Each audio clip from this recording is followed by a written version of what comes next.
So today we have a special guest at the workshop, a fellow business owner who's similar business model to us. So we've got Alastair from FreeBird Interiors over here. A lot of you might recognise him from YouTube. So we're going to have a walk through, aren't we, Alastair? Yes, have a look. I want to learn about your business. Yeah. So yeah, this is the setup. So we'll go through from the office and we'll have a tour around the building. Yeah, so basically this is office, as we discussed earlier, before we obviously cameras come on.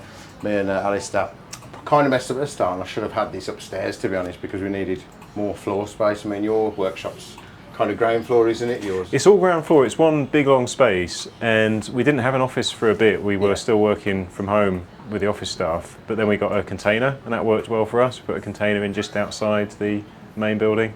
So all ground level, yeah? Yeah, so all ground level, yeah. And that's what we're thinking now. So a bit long down the line for us, but we've decided now we're going to move this upstairs and then have more building space downstairs, basically. But yeah, this is a kind of office area where obviously Dave sits and...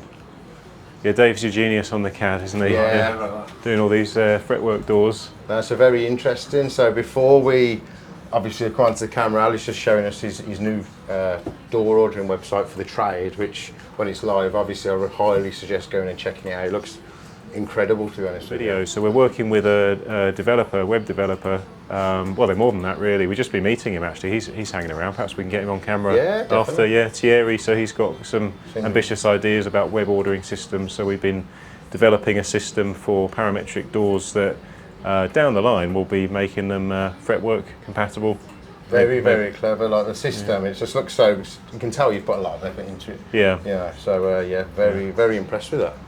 So yeah, for our doors we use an ABS edge banding. So on the doors we use a 2mm. If we use like an internal carcass or shelving, we go to 1mm because I just prefer the look. I don't like the heavy round over on it, because this does like the corner rounding, does the round over on the edges. But on a door we prefer that look, and the 2mm gives it that bit of strength on the edge to me. So for us, we just prefer the look of the 2mm. Yeah, and it'll bond with the water-based paint, okay? Will it? So the ABS. That one in particular there, that is actually known as a varnishable. They call it varnishable, paintable edge banding. But I'll be completely honest, we have got loads of edge banding upstairs, spare stock that we bought in bulk off another company actually. Yeah. And we've painted that. It's exactly the same result. So I don't think there's any difference, if I'm completely honest. So we just use through, but we do find edge banding our doors has really changed what we do on the painting side of things, and just getting that finish on the edge of the door. You're making me think, because we've always prided ourselves on sanding those edges, because we were worried about the edge band either debonding, or I never trusted that it would stick with water-based paints, but you're using water-based, aren't you? Yeah. Never had a problem. I think once it's on, I mean, our glue for this, obviously there's different types of glue, isn't there? But the glue we have, this is for this specification, this speed and this heat. So we buy that from Osterman, the glue as well. And to be honest, we haven't had any problems today. It's been brilliant. Like this machine in general, since we've had it, has been a great machine. Initially we was looking at the OVA 350, which is the smaller machine. But there's a couple of features like the corner rounding on this. I know it was bigger. I probably jumped the gun into the bigger one at the start. I'm glad I did, because I think I would have wanted something bigger then. Okay. Yeah. I've heard mixed reviews about the OAV. A lot of people have been buying the OAVs. Yeah. And from what I've heard, I think it's the 350 that is fairly reliable. Yeah. But some of the bigger ones, people have had quite a few problems with. Depends who you speak to. I don't want to discredit the name of a brand, but yeah, I'm wary of them now, because we're thinking about an edge bander. Machine, isn't it? Like in our game, a lot of other fitters. But yeah, in general, we've had, don't get me wrong, we've had our problems with it, but I think it's more general wear and tear, and at the start, not knowing how to repair certain angles on the back of it. You have to learn by doing, I think, don't you, with these machines, any machine. Yeah. So with us now, I think, and the CNC, our other machines, I think we've had enough technical problems that when we get one, unless it's something completely out of the ordinary, we can fix it, you know, if the blades need changing, or if one of the sensors cuts off for us. But yeah, I'll give you a little show on the back of here, because do. Yeah. See, the Genesis brand, I'd seen it ages ago, and I don't know why.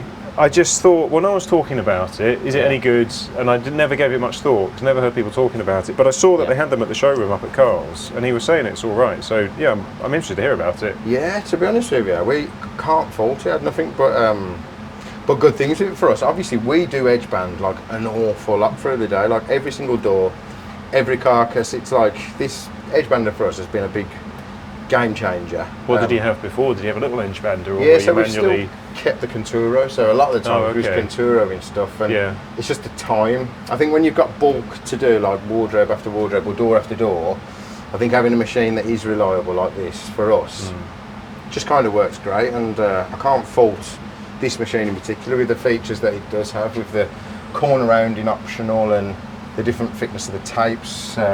Obviously you can set the heaters, so that basically heats the glue up. Which edge bander have you got? We've got a Hebrock, which was sold by Ney originally. Okay. Yeah, they call it a Hebrock. It's an EBA. I don't know how it all interrelates, but yeah, it's a little one, fairly well rated. You know, I think it's reasonably reliable, but it's basic. It doesn't have the corner rounding because we can't totally rely on the trimming. So we'd rather let it under trim and then manually trim back, but it is a bit of a time waster. It's funny you say that, because we've got the option on here to trim, but with certain boards like Xyloclave for instance, if you know some of those are really textured, we actually, and the reason these little white blocks are here, so we've got the polishing, it's got the solvent cleaner on this, but these here are the top trimmers. Now what we found is when we run boards like a textured Xyloclave, as it comes out the end, to the eye it looks well, but then when you look close, it was taking like the texture taking the texture off the board surface. Yeah, so what we do now is basically we just sit that little packer in, which basically cuts that off, and we still leave it. So it's not even trimming at all? Not even trimming at all, and we've got another one for up here, so we pack that one off as well. And then we run it through, and then just like you're saying, we'll use a manual scraper to get it perfect, But that's what we picked up. Will it take like that 2 or 3 mil sticking above and below off, or you just manually trim it? It will still do like a corner round, so it'll be near enough. So these here do like the roundovers on top and bottom, and then that will actually like then trim it on top. So it'll still get it close for you, but it's probably a mil or so. Okay. But then this one, with a textured board, we've just personally found that it would take a little bit of texture, and it's not perfection, you know, so then we manually do it. Interesting. Yeah. What's appealing about this compared to mine is how accessible all of these trimmers are. Yeah. Because mine are really, they're sort of hidden away quite deep in the machine. You've got this lift up thing, but I just feel like you can get to everything here just that bit easier. And like I say, when we have had the problems in the past with this, it has been quite easy in that sense. I mean, we use a technician from Karl, to be honest with you. We've got his number now, and if I have any problems, I do speak to him. Okay. But yeah, with these, always fine. Like it's anything kind of machine like this, we find. So if we was going back down to 1 mil, and this is what the technician was telling me, he said, if I ever go past to 1.1, never go down to 1, always go back past and then bring the nut up, so the tension on the nut is always then it's where it should be. Where it should be. And since we started doing all them little tips like that for us, it really has worked. And I did see on your videos you've got the same wood waste. T5, that was a game changer for us. It felt like a really big, expensive outlay at the time, but it's more than paid back. With the waste, exactly the same with us. And we're quite early on. How long have you had yours? Oh, I don't know. I forget dates. It must be. It's 2 or 3 years. Oh right, I think. Yeah. How long have you had it? So we've only had it since December. It was fitted, and already in December, from the amount we've actually got rid of, I was explaining to Alastair earlier that we're currently in the middle of like sorting everything out. So all this waste here now was stock that I was hoarding, to be honest with you. You know, thinking one day we'll use it.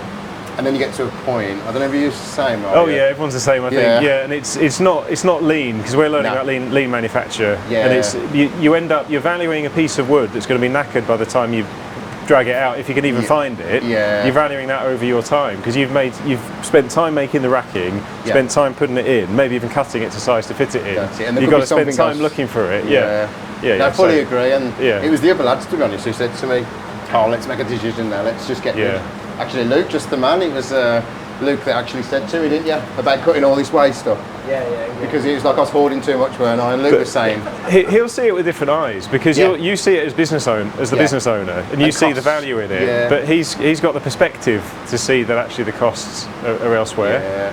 Yeah. But no, it was a brilliant shape because now, as I've just showed you upstairs, which we'll get to shortly, it's like we're moving the office upstairs, we're creating more space, and unfortunately, have to get rid of that like hoarder value, which I think is built into probably most business owners deep down. I think so. Yeah. Yeah. But it's freeing once you get rid of it. Yeah. And this was good for me psychologically because putting that into there is fun, and it's giving me heat in the winter. Oh, and so suddenly it doesn't feel like putting it in the skip because you pay for the skip and you lose the board and you get no value out of it. In the winter, the morale, I mean, even January and February, the morale in the workshop, before that went in, it was like everyone was coming in and as soon as that went in, the morale lifted in the winter months. I know, I can't believe how we used to work. Yeah. I mean, I say we, because a few years now it's mainly Brady, and he'd just be freezing in there. Almost getting frostbite on your toes. So, I wish I'd have done that, to be honest, years ago, if I'd have actually knew about it, to be honest. It was just, obviously, you live and learn. I think in our nature of our game, everything's learning. We've still got a lot to learn, to be honest. But and everything's expensive. Yeah, and then round here we move on to our CNC, which obviously you're a fellow CNC. Yeah, quite a similar machine. Yeah, similar size, and you've got the 8 tool change as well, haven't you? Yeah, have you crashed into that at all? To be honest, the very start I did, yeah. So very start, I actually had to change 2 of the knuckles on the back here. Yeah, we've done that. And had to kind of repair a couple of bits on that. So I think early days, even though this is our second machine, so the first machine, which was like the cheaper CNC, but that was great for me for like learning in terms of if I was, on the software, and if I was to make errors going down too deep. Yeah. Whereas now we're that far ahead with it, we don't do it anymore, but there's quite a lot involved initially, isn't there, to learn. It's not like people ask me this about CNC. Could I go and buy a CNC and then tomorrow be making a door? And I think there's so much that could go wrong with it. If you set the Z too deep. And just basics of, is your Z0 the top of the spoil board or the top of the workpiece? There's things like that you have to get your head round. Yeah, and be like it becomes like, for me, it's like second nature. Like I've got habits on there when I'm setting Z. It's like a habit that I'll set Z twice. I don't need to, but I'll set Z, and then for my own curiosity and peace of mind, I'll then set Z again. Just so you know. And even Dave, because I always taught Dave how to use, because Dave's CAD designer. I was going to say, is it you and Dave that both operate? So Dave basically is CAD designer, so he's computer. So since Dave's been on for me, I've trained Dave up on my knowledge. Yeah. And I'll be honest with you, Dave has put his CAD design into it, and he's actually I'd say he's overtook me with certain angles, because he's then coming back to me and he's saying, actually, Karl, we could do this and we could use a different cutter and improve. So although he's not carpentry minded like I am, I feel like the mix of me, Dave, and that is a great mix for our business, if I'm honest. Yeah, because we've come at things from a different angle. Yeah. So who runs the CNC at your place? It's mostly Matt now. So Matt's got a background in graphic design, so he knows vectors and stuff, and he's always had. Is that right? Is that what he's done before? So he's a similar designer. He's not like a maker. He's done some making. So he was. I mean, Matt's got an interesting background. He had a life-changing accident and was out of work for a long time, and we took him on after he was sort of getting back on his feet. But he's done woodwork. I mean, he had a workshop doing wood turning for a bit. So he's got that helpful amount of knowledge about how tricky it can be to run a business and make it pay, which I think is quite good to have people in the team who understand that. And he's local to you, is he? He's local, But he's used graphic design software, and there's some transferable skills with the vector stuff. And he picked CNC up pretty quick. Obviously, I follow you on social media and stuff, and to be honest, your creativeness and your work from another business owners I think brilliant. I can see like the way, even that sign you did yesterday, I noticed, very creative and nice. And it's funny, isn't it? Because I'm looking around your workshop and thinking, you're trying these really interesting things and like the fretwork doors. We've wanted to do fretwork doors, but we've just not actually had an order from anyone yet. So we've done it once or twice for trade, actually, but not our own job. But then creative little things you're doing, like the curved. I mean, should we have a look at it? This little experiments you did. I think with the curved reeds. And I think with no matter what type of work you're doing, I think once you start putting them out there, them type of doors, I think they'll be coming then through, you get them. Yeah, you have to get that first job. And I think it's important to play a little bit as well. Yeah. And for me, like doing the sign you're talking about, that was a bit of play for me, and I learned a few new techniques. Looks really good. A lot. You mixed all the colours in, and then the white paint at the end. Yeah.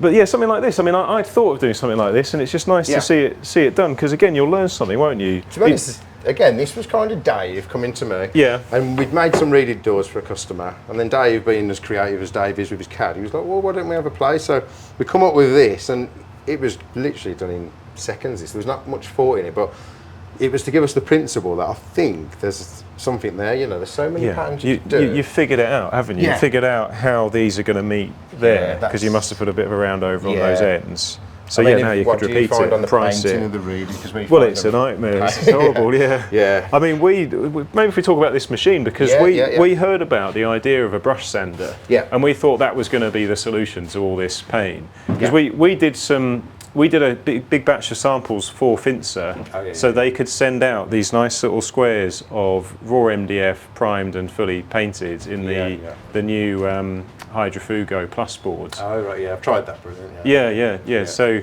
but as you know, as good as the board is, you do still need to sand when you go into the core. And this is what with these, I found like it's not so much this part around; it's just that deep part in there. But the joy of this machine, to be honest, it does take, even on them like kind of horrific sanding jobs. Does it get into those? It does get into them, which I'll turn this on and show you now. So yeah, this is our cut brush sander. So I've got the depths up on the top there. Yeah. So basically this one, I'm going to put that at about 15 mil. I'm probably going to go, to be honest, a bit lower down than that. Let it actually take a bit off. I'm going to stick it through, yeah. Yeah, I'm going to put it through. It's only a tester door, to be honest with you. I'm going to turn the speed down a little bit.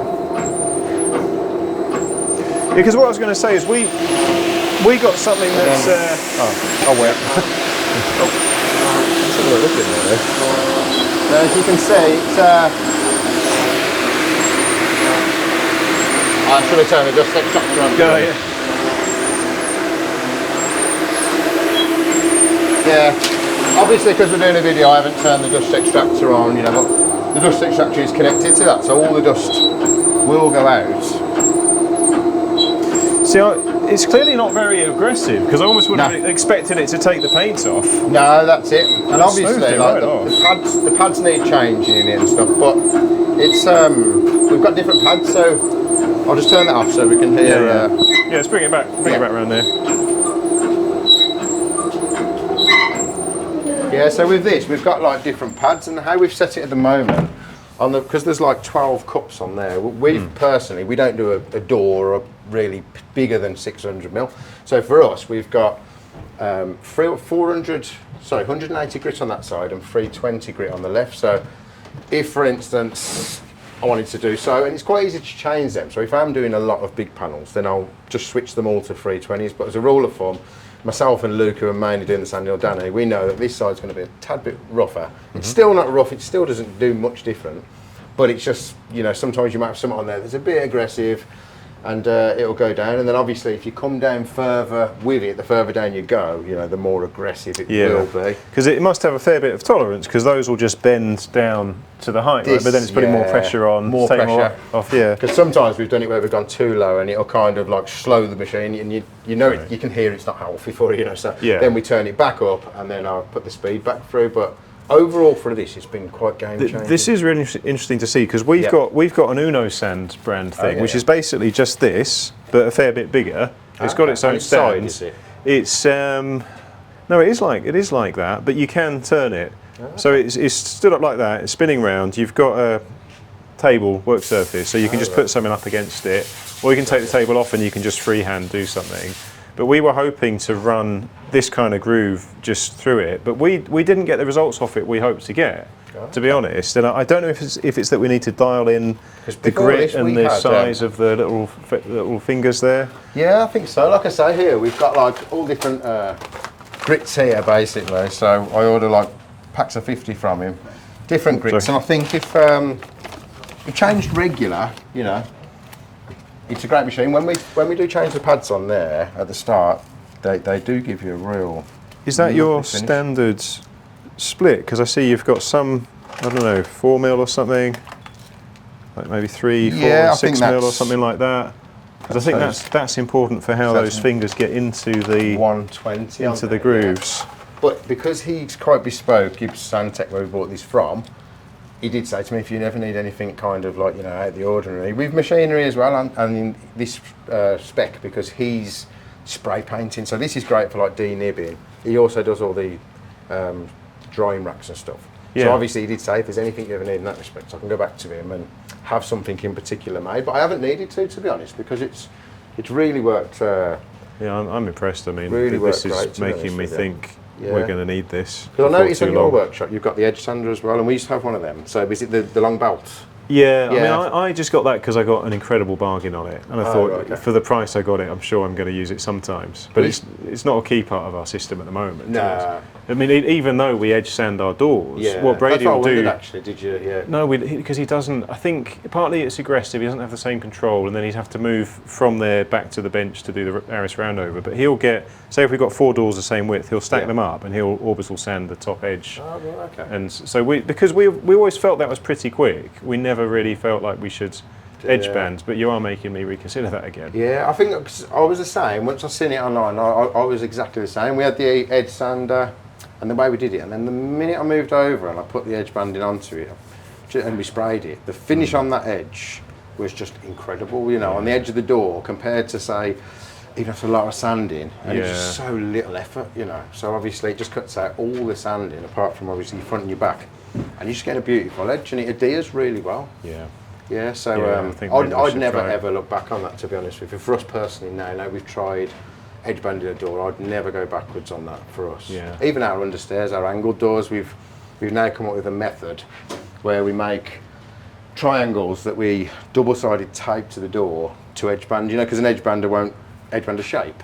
Interesting, I know what you mean. I know what you mean. We've come up with a little method now for us, and it works. So if we've got a triangle door, so you just make it like a rectangular corner, like a 90-degree corner? And it's worked a treat, and then we'll basically use that tape that I showed you this morning. That's what I was going to ask, how you stick it on? 3M tape, and it's really powerful. Put that on there, and I'll be honest, it's coming out amazing. Then what we do is Stanley knife, sharp Stanley knife at the end, and then finish the corner ourselves, and it works. It's because we was using the Contura, and that's great, but the speed of the edge bander, for us, it's like that's probably took 2 hours of edging on and understair storage off just by making some little triangles, you know. So, do you keep the Conturo for curves? Yeah, so for curves. I do think it's a great machine, to be honest. So anything curved work, we'd keep it. And the odd occasion it'll come onto jobs with us, you know, say if we're going on a big fit down London, and you know, it's like yourself, you think, oh, let's take a bit of a backup in case there was a bit of a boob. If you're far away. You're far away. So do you take jobs all over? We do, to be honest. We never used to, but what I've kind of realised now is if it's worthwhile and like the customer's willing to pay our travel expenses, because we make the most of it here, it's still like, I don't see it as like I'm working away, because we'll build, spray paint everything here, and then I'm probably on the fit like 1 to 2 days at a time. So for us, going down and getting a hotel for a night, it's not bad. If you've priced it in. Like last week we had 16 doors in Scotland, and obviously I said to the customer at the start, it's going to be a bit of a higher price because of where you are. And she was like, I don't mind. And then she paid like considerable bit extra for the hotels, the travel costs, the time we lost driving there. So obviously for us, it was like the time we would have spent making something here was covered. Yeah. And she wanted to use our doors, so we didn't want to turn it down. So we went up there and we've done a nice job for her. Nice. What about yourself? Do you stay? Currently, I stay an hour from Sheffield because we've taken jobs further afield. Yeah. And for me, I mean, I'm maybe more risk averse than you. I'm always looking for a delegatable business. Yeah, yeah. And I'm thinking if I can cut out problem factors, then I will. So we're looking at, well, let's market locally. Yeah. Let's look at what we can produce. Like if we can cut out the measure, the design, and the fit, I mean, then we're just doing what we do best in the workshop. No, and we'd never only do that, because I do enjoy the bespoke work. But if I can just keep that local and then have the business churning along making shaker doors, I do get like that's for us. It's like our ideal customer is like local to us. Yeah. But then for us, like say some of the clients down in London, they've just got like basically more to spend on the house and more bigger rooms and more fancy projects, you know, to get more. Yeah, I know what you mean. Yeah. I mean, the guys on one of the WhatsApp groups I'm on, like Derek Barrett. Matt Soper, the jobs they talk about, like a 90 grand job, full house fit out. I I mean, that work is around, no doubt, around Sheffield, but we find it very hard still to access it. Yeah, for sure. Whereas I think like the areas like London and stuff like that, I think there's much more of it down there. So yeah, I think that's where we've stayed open to that, to be honest. Initially, we used to say no. As soon as it come through, we go, because my initial gut thought was that's going to be a headache, like getting the stuff down there, and if there's a problem. And don't get me wrong, we've had it. So on the last visit we was down in London, we wanted to take a spare sheet of our lino can confinza. Yeah. And we got all the way down there and we was due to do a 2-day fit to finish it, and we needed an extra spare board for the shoe rack we was going to build on site. But because when we was loading the van, no one thought of it and it just wasn't put in. So we got there, I was ringing every supplier in London to see if they had one, and it was to the point where they didn't. So I then had to at midnight drive back while the lads were in the hotel asleep, pick up a board and go back. That's exactly the sort of thing that I'm wary of with jobs away. And that's it. And any little issue. Okay. But then, for instance, we went back down a month after and I actually took spare stock. Yeah. You know, so I actually took more than we needed, and I come back with a van full of stuff, because it's like, I suppose it's kind of future-proofing, and that was purely my fault for just not making a bit of an organised list on that job, you know. But you can't remember everything. It's hard to remember everything, and something we often repeat in the business is when I bought a paddling pool for my kids, sort of like one of those swimming pool type things that once you fill it, it goes up high. It says on it, always have one adult responsible for the kids, never two. You're like, well, why is that?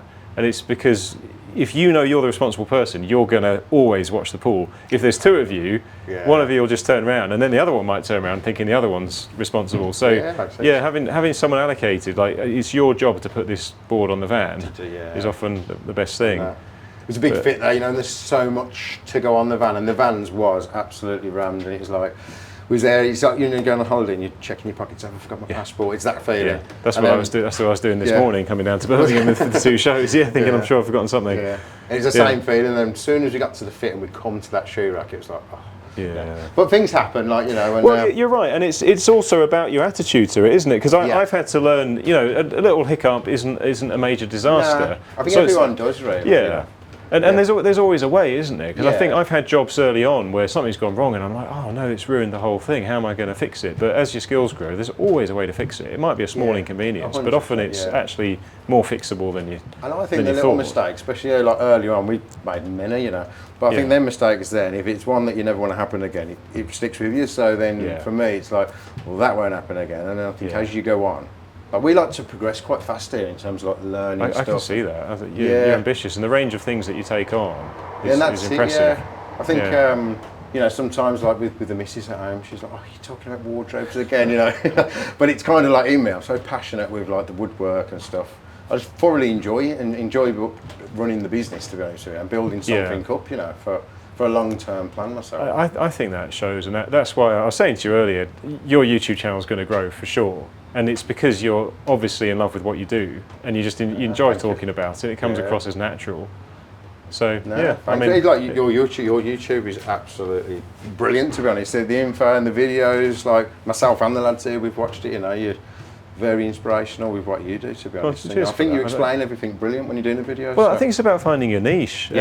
Because I've learned, you know, I'm no one would put me in front of a camera to talk about just anything. Like I wouldn't be a salesman of something else. But if I'm talking about wood and tools and things like that, I'm very knowledgeable. I know the stuff and I'm interested. So so I think I lean more towards that educational slant. And well, that's it. I found it interesting in the office earlier talking on back onto the CNC kind of subject, the parametric side with yourself. You know, like the technical side with you. You're very knowledgeable, and the way you're explaining it is very like, you know, that makes a lot of sense. You know, there's things that Alastair's told us today that we're going to implement, you know, like cabinet sense and stuff, you know, the way you've explained it, it's like an improvement to the business. So I think I'm quite improvement focused. I mean, clearly you are as well, but I know that I tend to drill down to the detail. I wonder if you're like a big, I think you are a big, sort of big scale thinker, top level thinker. You'll have great ambitions, because we were talking about CNC and you were saying, oh, maybe one day I'll sell CNC machines. And I'm like, I can think of anything worse. And it's, you know, having this huge sort of warehouse and overheads and all that. Because my thinking goes to, well, how can I systemize a process So then it runs on its own with a minimal of overheads, and maybe, you know, like software, training, member site, you know, that sort of thing. And I think we've all got to find where our passion is and tilt our business towards that. I do think quite big sometimes, you know. And sometimes it might be a problem. Sometimes it's like a good thing, but it's even like now we're not finished. We're nowhere near where we are now. Still got a lot to learn in this angle where we are, but I'm still considering, and I've spoke to other units about opening up bespoke kitchens, you know. Yeah. But then obviously it's different machinery and bits for what we'd need there, but it would still swing off the back of this, you know. Do you not really take kitchens at the moment?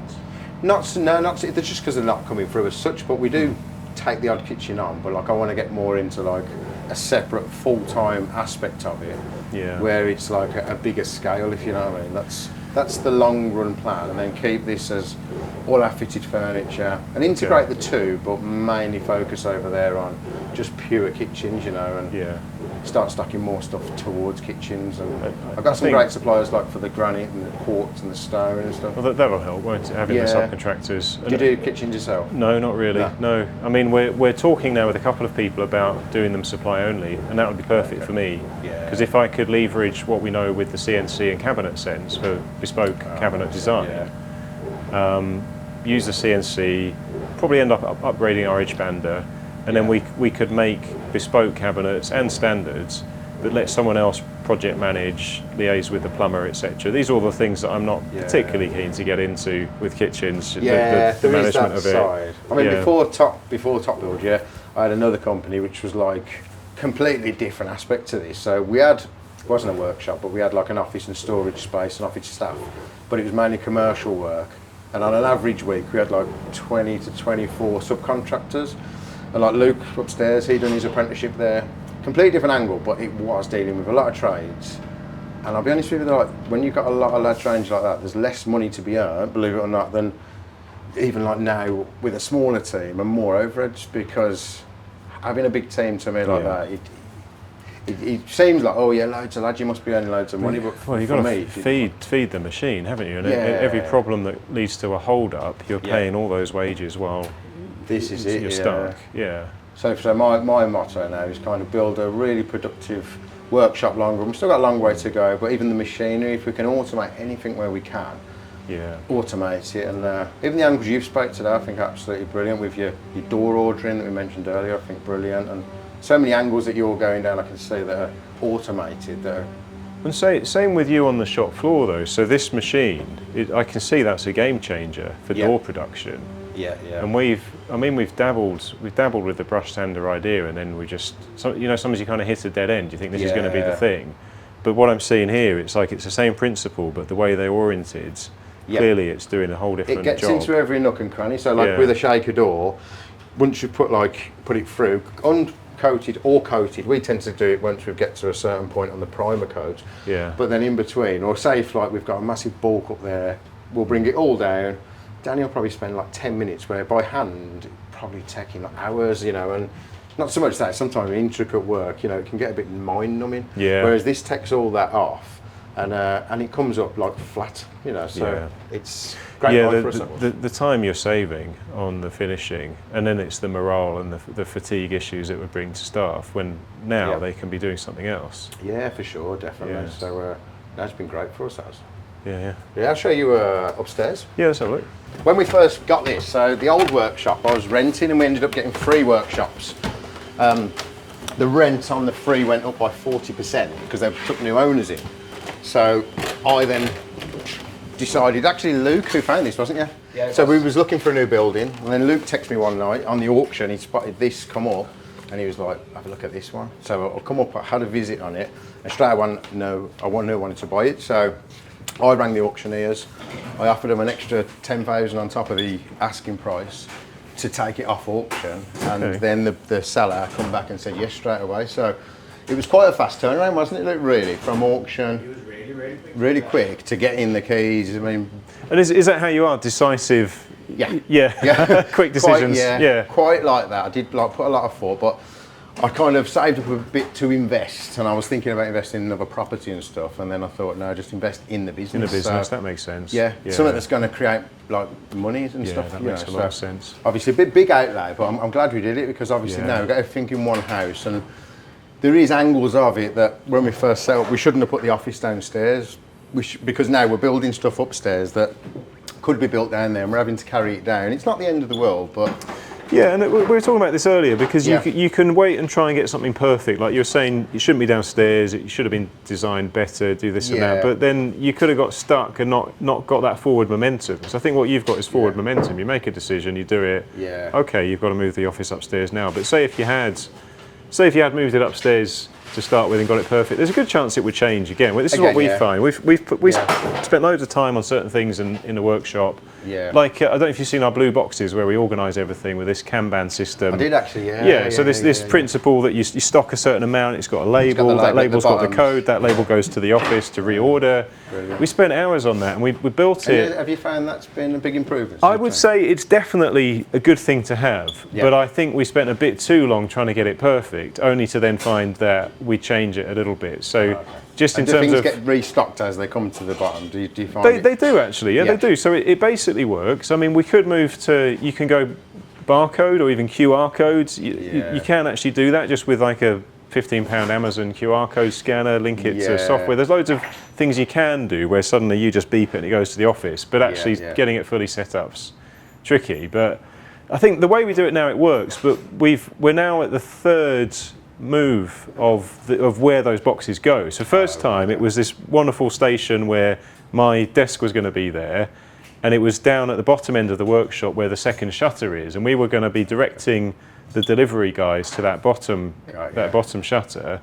So the goods would come in, because this is all lean principles like minimizing movement. Goods come in straight to the blue boxes, and then so on. But then it just didn't work. Just the delivery guys never went down there. They always came to the front shutter.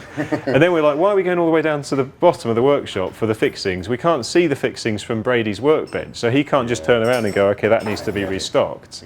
So then they've moved up to the midpoint, and now as we're looking at reorganising the machines, and now we're thinking 2 steps ahead, and I guess maybe you're doing that, because we were talking about maybe you might get a bigger CNC machine eventually. I'm looking at the bigger one, the larger bed. And so I'm thinking we need to, anything we do rearranging the space, we need to think, well, what's the 2 steps beyond? So now we're thinking maybe we move the spray booth down, because that space where the blue boxes were is a bit underused. And then we want to move the blue. Have you ever thought about another? Well, that's an option. That's an option. So it's nice to know we've got that overspill space, but I don't think we need to yet. I think we just want to maximise. But you've got that in the future, But so we're shifting the blue boxes to the shutter, which is now near the office. Because of course we didn't have the office at first. Everything changes.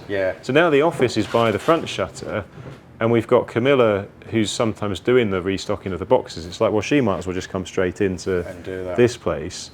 And then we freed up space down this other bit, and it's all, it's like a jigsaw puzzle, but I think you are right. I think if we had this same conversation in 12 months, I bet both of us would think different. I bet I'd probably be saying, oh yeah, we're doing something different. So well, you might have got this unit across the way, and your office might be there anyway. So, but even look up here now. So all this racking at the back, which is a bit of a mess. So this is still from the electrical wholesaler, because we've been in here coming up to 2 years. But when we've come in, they're bent in the bow, but for the stuff that we use in this room, it's just stayed there, and then we've been so busy with the work, we've concentrated on the areas we're doing, and then the last week or 2 weeks, we've said, right, let's stop being like a hoarder, because you've got a bit of a system in place, haven't you, where, do you still use that? Is it where good question. I don't use it as well as Brady would like me to, so Brady sort of allows me this one bay for my junk that I just can't bear to get rid of. And we've slackened a little bit because it was meant to be a rolling system. So we went vertical storage. The idea that like this. I mean, I know this is your junk pile, but you wouldn't want to store offcuts ideally like that, because the one at the bottom's hard to get out. Exactly. So you go same principle as that there. Like we had this sheet here, and then obviously these have just been put on there, but if we ever needed that sheet out there, you're never going to think, oh, let's get that. You'll go to the brand new sheets. So I can see exactly what you mean with the vertical. So I mean, we do have basically an offcuts bay, which is about this size. It's a similar racking, but you can get these horizontal beams that come off a rear rack. So you take all your front racks off, you put those beams on, and then you've got a vertical partition effectively. Okay. So then in theory, how have we done it actually? The theory was, but it's changed. You've got 3 months. So if you're on month 1, all your offcuts that are big enough to keep go in there. And that's to start with. You say, well, below a given size, like for us, it's up to 1200 by about 600 wide. Set size. They just get skipped. Yeah. But if it's above that size, well, not skipped, burnt now. Yeah. It goes in there, and then you get to month 2, and it all goes in there. Month 3, it all goes in there. So if and it's then a on taller the third, one that could do a plinth, do you pre-cut them, say, to like 100 mil or whatever you do your plinths at, or do you ever do before that? it goes into the Skip. So what we tend to do, so say if we've got an off-cut of a board off the CNC or something like that, we'll typically go, right, rather than that sticking that somewhere, let's cut that up for Danny upstairs in the spray booth, and I'll show you that shortly. And then we'll cut them up there, and then they will come as like either architraves round under their storage. I see what you're saying. I did used to. In the garage workshop, we had this poster up on the wall which said this dimension is useful for this, and so on. And we would actually pre-cut the scrap for that, but it just didn't really work for us one way or another, because those things they'd get scuffed about or whatever. Yeah. And I think particularly since going to CNC as well, because with it coming out of cabinet sense, so all those parts come out into Vectric, and then, I mean, we are using, sometimes those little bits, Brady will say, okay, we've got some scrap, we're just going to cut it to order. We just never found it efficient to put the time in cutting something. It's just like, okay, if we're going to keep it, it goes in there, and then it gets cut if we need it at the point of need. No, it makes sense. So the other thing I want to talk to you about, sorry, I just wanted to finish, make sure I'd finish that thought. So you get to the third rack, and then you have to throw out what's ever in the first one, because you're back to the start of the cycle. That's the idea. Because it's like if after 3 months I haven't used those boards, they just go out the door. It makes sense, because we've got stuff like that's come from our old workshop now. Yeah. And I still look at it, and as inside I'm still going, oh, we can make something with that. But reality is, like we've done now, over the back there, we've got all them baskets over here. So everything here now is like literally going in the fire, because we've got no room downstairs by the fire. But that was stuff that was all stored up. And then it's me going one morning after the lads kept saying it to me. I've decided to listen to them and say, right, okay, cut it up. Yeah. But I can see where you're coming from there. It's trying to just be as, you maximise all the space, and that's what I'm starting to realise as the further we're going, to be honest with you. And I think you learn these lessons, don't you? Because you go a year, 5 years maybe, with crap knocking about. Yeah. And the pain has shifted from the pain of throwing away a board that you paid for, which felt like pain before, to the pain of 5 years. Yeah. I've been storing that and not using that space for something that actually would have made me money. Then it's warped, and you can't use it anyway. Yeah, and you have to go through that to realise this really isn't worth keeping. Yeah, definitely. Definitely. Not unless there's like some real productive system. You know, I mean, I like the sound of like what you're thinking along them lines, to be honest.